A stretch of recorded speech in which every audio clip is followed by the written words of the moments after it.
तो जिसका ज़्यादा क्रॉस सेक्शन एरिया है उसका मतलब उसका रेजिस्टेंस कम होगा, और जिसका कम है उसका रेजिस्टेंस ज़्यादा होगा।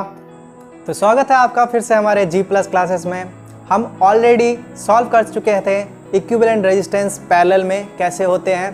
तो आज उसी के ऊपर कुछ फैक्टर्स जिनको कंसीडर करना है जब भी रेजिस्टेंस पैरेलल में हो। तो जब भी रेजिस्टेंस पैरेलल में कनेक्ट होते हैं तो इसका मतलब स्टार्टिंग पॉइंट और एंड पॉइंट उनका सेम होता है।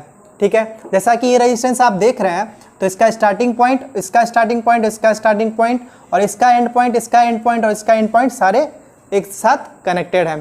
तो इसका मतलब ये रेजिस्टेंस पैरेलल में है।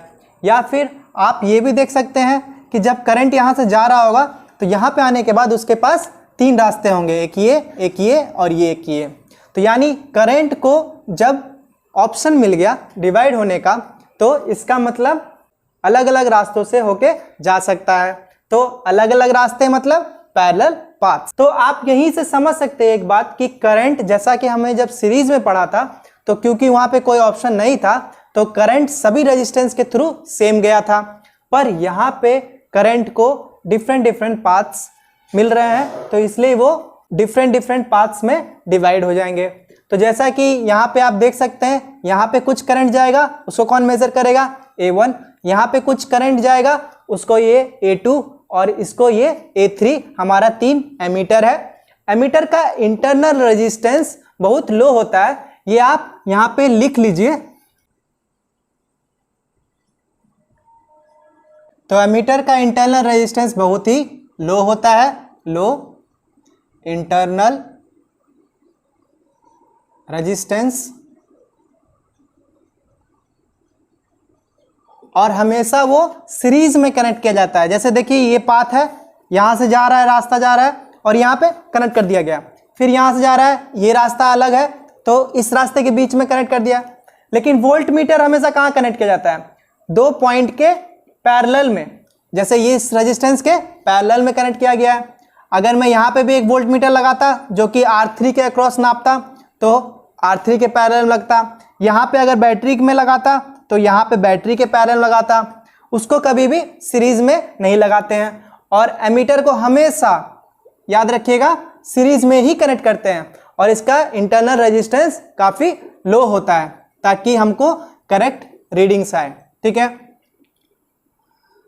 और इसको कनेक्ट कैसे किया जाता है? सीरीज में किया जाता है। ये नोट बना के आप लिख लीजिए और वोल्ट मीटर के बारे में भी लिख लीजिए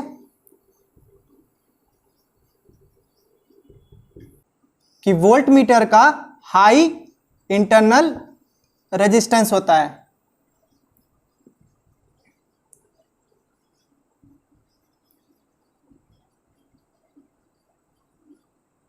और उसको कनेक्ट कैसे किया जाता है? हमेशा पैरेलल में किया जाता है। इसी वजह से इसका हाई भी होना जरूरी है, क्योंकि अगर हाई रेजिस्टेंस नहीं होगा तो सोचिए प्लस को आप माइनस में कनेक्ट कर दे रहे हैं, राइट? तो क्या होगा? शॉर्ट सर्किट हो जाएगा। तो इसी वजह से हम वोल्ट मीटर को कहाँ पैरेलल में ही कनेक्ट करते हैं और उसका इंटरनल रेजिस्टेंस हमेशा हाई होता है। तो यहाँ पे जब रेजिस्टेंस पैरेलल में लगे हुए हैं तो यहाँ पे वोल्टेज कुछ नापा गया होगा। यहाँ पे मैंने बनाया नहीं है, आप समझ लीजिए। यहाँ पे भी एक वोल्ट मीटर लगाया हुआ है जो R2 के अक्रॉस वोल्टेज नापेगा और R3 के अक्रॉस भी। यहाँ तो बनाने का जगह है, वैसे बना देता हूँ कि यहाँ पे V3 है जो कुछ नाप रहा होगा वोल्टेज किसके अक्रॉस? R3 के अक्रॉस। ये V1 और एक V2 भी यहाँ पे अगर बनाऊँ तो R2 के अक्रॉस नाप रहा होगा। पर ये आप सोचिए, ये पाथ, ये पॉइंट और ये पॉइंट सब सेम है कि नहीं? क्योंकि देखिए यहाँ तो ये शॉर्ट है, ये भी शॉर्ट है, ये भी स्विच क्लोज है, इसलिए ये भी ये पॉइंट पे आएगा। ठीक है, और ये वाला देखिए, ये वाला पॉइंट, क्योंकि रेजिस्टेंस तो एमीटर का क्या बताया मैंने? लो होता है। तो यानी ये पाथ आप एक तरह से समझिए लो रेजिस्टेंस पाथ है, यानी एक तरह से शॉर्ट ही है। ठीक है, आइडियल कंडीशन में एमीटर का रेजिस्टेंस बिल्कुल ही जीरो होना चाहिए, लेकिन प्रैक्टिकली ऐसा बन नहीं पाता है। तो इसी वजह से हम इसको अभी समझते हैं कि ये आइडियल है और इसका रेजिस्टेंस बिल्कुल ही जीरो है। तो इसका मतलब ये शॉर्ट होगा। तो ये पॉइंट, ये भी एमीटर का रेजिस्टेंस शॉर्ट, और ये पॉइंट, यही पॉइंट होगा कि नहीं? समझ पा रहे हैं आप? अगर V3 के बारे में बात करूं, ये पॉइंट, ये पॉइंट, ये पॉइंट और ये पॉइंट सेम है, और इसका ये पॉइंट, ये पॉइंट, ये पॉइंट, ये पॉइंट, ये पॉइंट सेम है।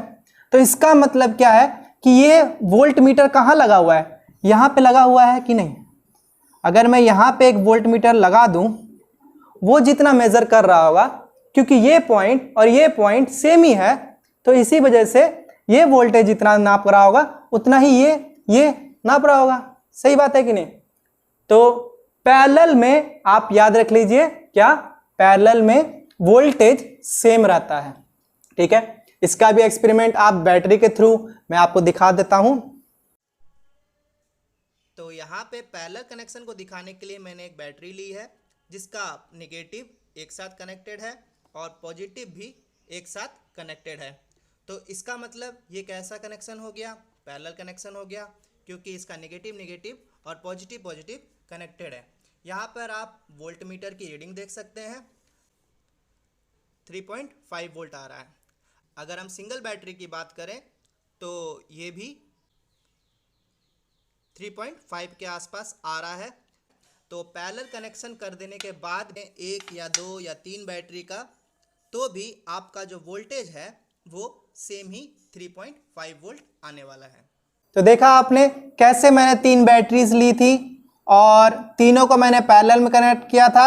सबका नेगेटिव मैंने एक साथ कनेक्ट कर दिया था और सबका पॉजिटिव एक साथ मैंने कनेक्ट कर दिया था, और इसके अक्रॉस जब मैं वोल्टेज नाप रहा था तो वो सेम आ रहा था।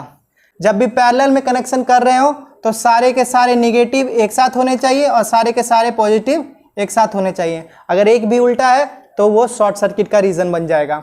और वोल्टेज आपको सेम ही आ रहा था। अगर एक बैटरी से भी देखा गया तो भी उतना ही आ रहा था, और 3 बैटरी या 4 बैटरी जितना भी लगा दीजिए तो भी वोल्टेज आपका पैरेलल में सेम होगा।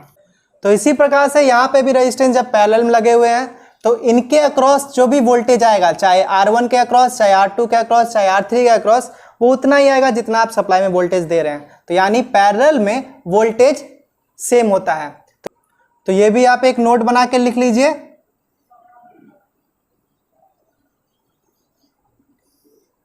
In parallel circuit voltage is same. और करंट के बारे में भी देख लेते हैं। करंट सोचिए, जो यहां से जा रहा होगा, चलिए उसके पास कोई ऑप्शन नहीं है तो यहां तक गया होगा, यहां तक गया होगा, पर यहां पे क्या होगा, वो कुछ यहां चला गया होगा, कुछ यहां चला गया होगा और कुछ यहां चला गया होगा कि नहीं।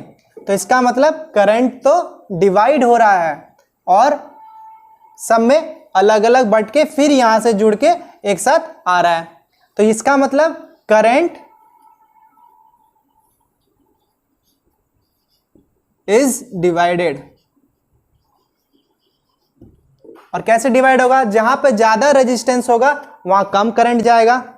क्यों, जैसे कि अगर ये 2 पाइप लिया गया तो एक का क्रॉस सेक्शन एरिया ज्यादा है, एक का कम है, तो जिसका ज्यादा क्रॉस सेक्शन एरिया है उसका मतलब उसका रेजिस्टेंस कम होगा, और जिसका कम है उसका रेजिस्टेंस ज्यादा होगा। तो आप ही सोचिए कि यहां से ज्यादा करंट जा सकता है कि यहां से, तो ऑब्वियसली यहां से जा सकता है। क्यों, क्योंकि इसका रेजिस्टेंस कम है, क्रॉस सेक्शन एरिया ज्यादा है। तो उसी प्रकार से यहाँ पे भी जब देखिएगा आप, तो डिफरेंट रेजिस्टेंस, जहाँ पे ज़्यादा वैल्यू होंगे रेजिस्टेंस का वहाँ पे करंट कम आ जाएगा, और जहाँ पे कम होंगे वहाँ पे ज़्यादा आ जाएगा। इसके लिए आप करंट डिवीज़न रूल भी पढ़ सकते हैं, तो वो मैं आपको अलग टॉपिक में पढ़ाऊँगा, वैसे कि आपको ये क्लियर हो जाए। तो आपको समझ में आ गया कि यहाँ पे करंट डिवाइड हो रहा है। तो जितना भी करंट डिवाइड होगा, सोचिए जो यहाँ से लोग जितने गए होंगे उतने ही ना यहाँ पे डिवाइड हुए होंगे, और जब वापस इनको जोड़ दिया जाए तो यहाँ पे सेम आ जाना चाहिए कि नहीं। तो यहाँ पे भी आप ये समझिए कि I, अगर यहाँ से I जो जा रहा है वो इक्वल टू किसके होगा, I1 plus I2 plus I3 के, जो हमारा तीनों एमीटर करंट देगा उन तीनों के सम के बराबर होगा। कौन सा, ये वाला I, ठीक है। तो I1 plus I2 plus I3 लिख सकते हैं, ठीक है।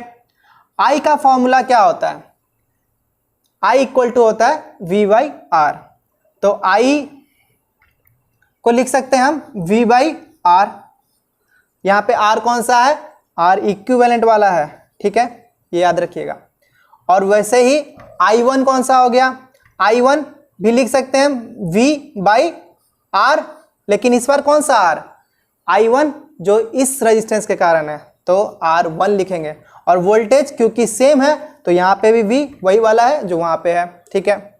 और वैसे ही इसको भी V/R2, I2 इस रेजिस्टेंस की वजह से है, और V/R3 इसके कारण। तो ये तीनों चीज़ आपको समझ में आ गया। इसमें से अगर आप वोल्टेज कॉमन ले लें और इसमें से भी वोल्टेज कॉमन ले लें तो ये दोनों कैंसिल आउट हो जाएंगे और आपका बचेगा क्या, 1/R equivalent equal to 1/R1 plus 1/R2 plus 1/R3।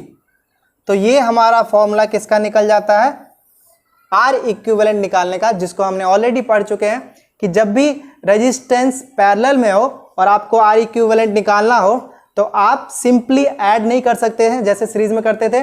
इसमें आपका सभी रेजिस्टेंस का रेसिप्रोकल ले लेना है और उनको ऐड करना है, और जब आंसर निकलेगा वो भी तो रेसिप्रोकल वैल्यू होगा ना, क्योंकि 1/R इक्विवेलेंट निकल रहा है तो उसको भी हमको दोबारा रेसिप्रोकल में लेना पड़ेगा। तो ये आपका फॉर्मूला यहाँ पे मैं डिराइव कर दिया हूँ ताकि आप समझ जाएं कि क्या होता है, क्योंकि हमने ओम्स लॉ कवर नहीं किया था, इसी वजह से मैंने आपको अभी समझाया। और जैसे पैरेलल का आपने देखा, सीरीज का भी आप नोट बना के लिख लीजिए कि सीरीज में हमने देखा था करंट सेम रहता है, ठीक है,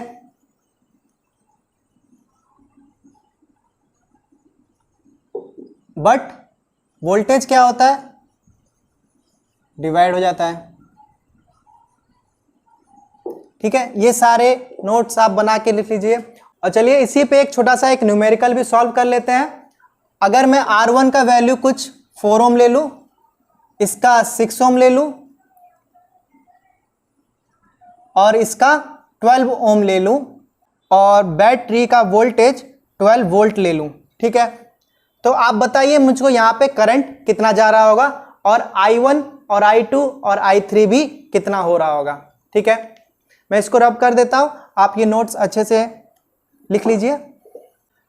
अगर इसमें बात करूं मैं ये बड़े वाले I की, यानी I इक्वल टू क्या निकल रहा होगा हमारा, तो I का फॉर्मूला क्या होता है, V/R, पर R कौन सा, इक्विवेलेंट वाला, ठीक है। पर R इक्विवेलेंट तो हमको पता नहीं क्योंकि ये तीनों पैरेलल है, और R इक्विवेलेंट सॉल्व करने के लिए हमें इस फॉर्मूला पे हमको लगाना पड़ेगा। तो पहले R इक्विवेलेंट निकाल लेते हैं। तो 1/R equivalent equal to 1 by पहला रेजिस्टेंस प्लस 1 बाई दूसरा 6 ओम का और तीसरा 1/12 का। जब आप इसको सॉल्व कीजिएगा तो आपका 1/R इक्विवेलेंट आ जाएगा 1/2, और R इक्विवेलेंट क्या हो जाएगा इस हिसाब से, इसका रेसिप्रोकल यानी 2 ओम, यानी इस सर्किट का R इक्विवेलेंट कितना निकला हमारा, 2 ओम। अब जब R इक्विवेलेंट 2 ओम आ गया है, वोल्टेज तो ऑलरेडी हमको पता है 12 वोल्ट, डिवाइड किससे करना है हमको, 2 ओम से, तो हमारा 6 एम्पियर करंट हो जाएगा जो कि यहां से फ्लो कर रहा है, यानी ये वाला एमीटर हमारा क्या मेजर कर रहा होगा, 6 एम्पियर्स ऑफ करंट, ठीक है। अब यहां तक तो 6 गया होगा, पर यहां पे डिवाइड हो गया होगा, डिवाइड हुआ होगा तो A1 A2 A3 आपको पता करना होगा, तो I1 I2 I3 यहां पे डिवाइड किया होगा। तो I1 का फॉर्मूला क्या होता है, V/R1, I2 का V/R2 V/R3। क्यों, क्योंकि वोल्टेज तो सब में सेम है पर रेजिस्टेंस की वजह से डिफरेंट डिफरेंट करंट हुआ होगा। तो चलिए चेक कर लेते हैं ये भी क्या क्या आ रहा है। V/R1 करने पे आपका क्या आया, वोल्टेज कितना है 12 डिवाइडेड बाई R1 कितना है 4, 4 3 जा 12, तो 3 एम्पियर करंट यहाँ पे आ गया। फिर आप V/R2 कर लीजिए, V/R2 कितना आ रहा है, वोल्टेज तो 12 ही रहेगा और R2 का वैल्यू है 6, तो 6 2 जा 12, तो 2 एम्पियर। और फिर V/R3 कितना आ जाएगा आपका, 12/12, तो ये हो गया आपका 1 एम्पियर। और इन सारी वैल्यूज़ को अगर आप ऐड कीजिएगा तो आपको क्या मिलेगा, 32516 एम्पियर, जो कि आपका इसके बराबर है कि नहीं। तो इसका मतलब यहाँ से जितना करंट गया होगा वही टोटल स्प्लिट होके अलग अलग बटे होंगे, यानी जितना भी करंट इनका सम अगर देखा जाए तो इस करंट के बराबर होता है। और हमने इसके ऊपर भी सॉल्व भी कर लिया कि कैसे कैसे आप अलग अलग करंट भी निकाल सकते हैं। तो आपको समझ में आया कि कैसे जब रेजिस्टेंस पैरेलल में होते हैं तो वोल्टेज सेम होता है पर करंट अलग अलग डिवाइड हो जाता है, और उनको निकालते हैं हम कैसे हैं। और अगर आपको अभी भी किसी में कुछ डाउट है तो आप ज़रूर कमेंट कीजिए और मैं उसको सॉल्व करने की ज़रूर कोशिश करूँगा।